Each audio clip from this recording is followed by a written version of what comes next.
दो शेर मैंने सिर्फ अर्ज करने हैं, फिर आजिज़ भाई से कलाम सुनते हैं, फिर इंशाअल्लाह बड़ी तेज़ी के साथ मैं चलूँगा, फिर आपके और हाकिम साहब के दरमियान में ज़्यादा देर हायल नहीं होगा। इमरान भाई, आपको दावत देने से कबल दो शेर अर्ज करना चाहता हूँ, क्योंकि आप भी शायर हैं और अल्हम्दुलिल्लाह हमारे स्टेज पे दो खूबसूरत सीनियर शौरा जो हैं वो तशरीफ़ रखते हैं, तो आपकी तवज्जो चाहते हुए दो शेर अर्ज करना चाहता हूँ। रिंदों को आज जिद है तेरी दिल बरी खुले, रिंदों को आज जिद है तेरी दिल बरी खुले, राज़े जुनून गाया तो शोला सरी खुले, ये कम के मैं कदे का फुसू सरसरी खुले, एक दर न खोल आज तो 12 दरी खुले, तलछट न दे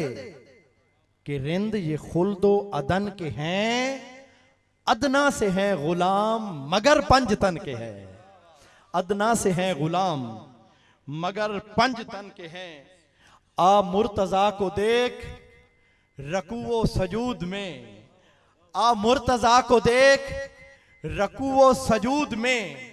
बेमिसल बे नजीरो कयामो कयूद में, ताईद हक का अक्स है जिसके वजूद में,